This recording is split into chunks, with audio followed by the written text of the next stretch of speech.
It was a quiet, dark night in the small town of Millfield.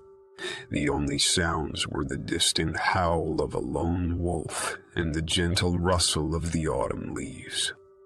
The town was known for its picturesque views, but it was also known for something else, the legend of the Millfield Mansion. The mansion had been abandoned for years, and rumors of strange noises and eerie lights emanating from the property had spread throughout the town. It was said that the mansion was cursed and that anyone who entered it never returned. Despite the warnings, a group of 5 friends decided to explore the mansion. The friends regularly explore abandoned places. They had heard the rumors about the mansion and wanted to see for themselves if there was any truth to the legend. They parked their car on the side of the road, grabbed their supply bags, and made their way to the mansion's front gate. As they approached the gate, they noticed that it was slightly ajar. They pushed it open and stepped inside, the cool breeze sending chills down their spines. The mansion loomed before them, its windows black and empty. The front door was slightly ajar, and they pushed it open with a creak. The interior of the mansion was just as eerie as the exterior.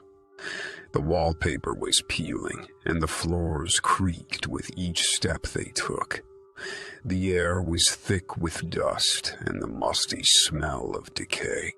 They explored the ground floor, finding nothing out of the ordinary. But as they made their way up the staircase, the atmosphere became increasingly unsettling.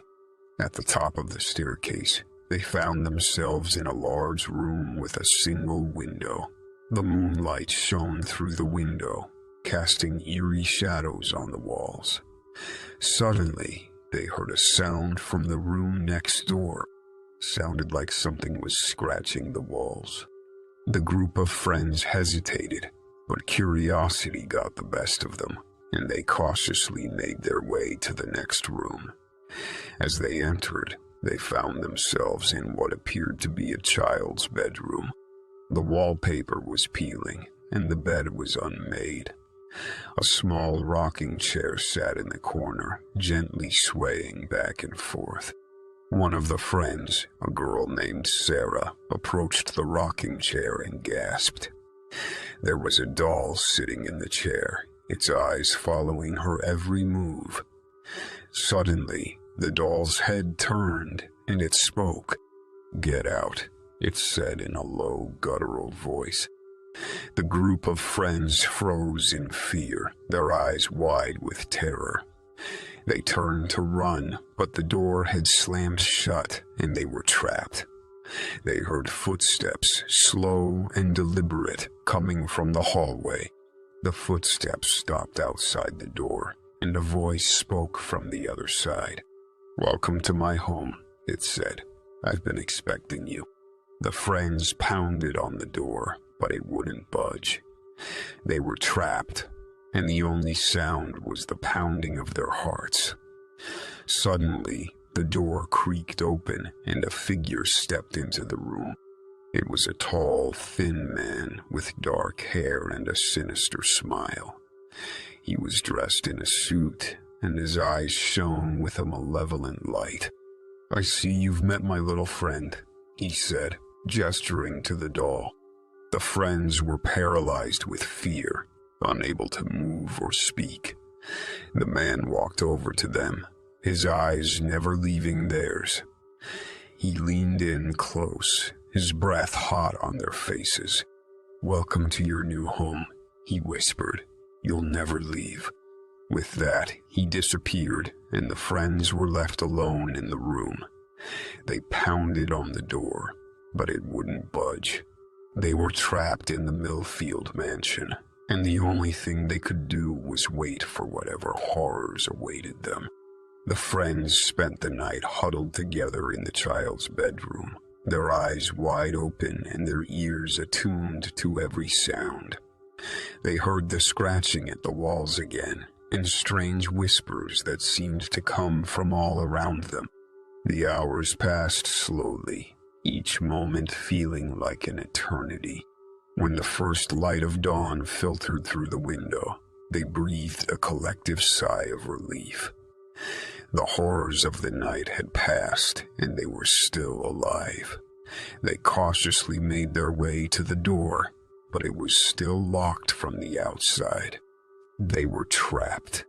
As the day wore on, the friends became increasingly anxious. They searched the room for any way out, but there was none. They tried calling for help on their cell phones, but there was no signal. They were completely cut off from the outside world. As the night approached once again, their fear returned.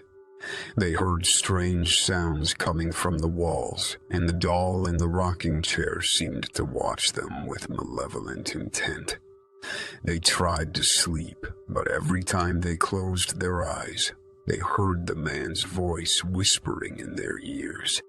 Days turned into weeks, and the friends began to lose track of time. They were running low on food and water, and their spirits were broken. They had given up hope of ever escaping the mansion. Then one day, something strange happened.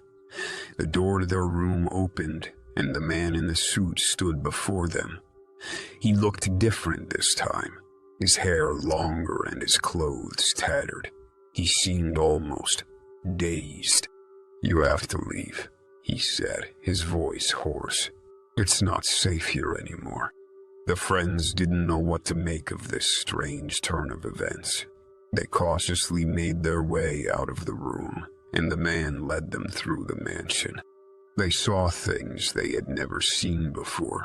Strange creatures lurking in the shadows, and the walls themselves seemed to be alive, pulsing with a sickly green light. As they reached the front door, the man turned to them and spoke.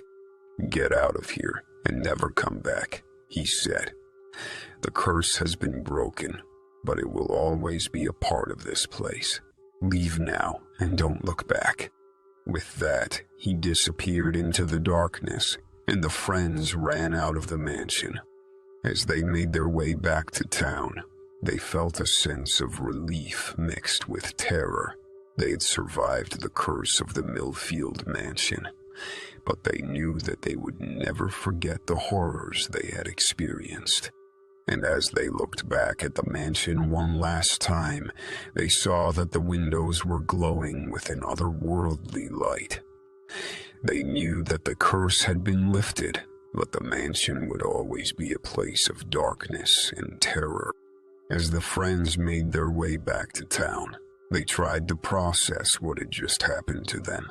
They couldn't believe that they had survived the curse of the Millfield Mansion. They talked about it with each other, trying to piece together the strange events that had taken place.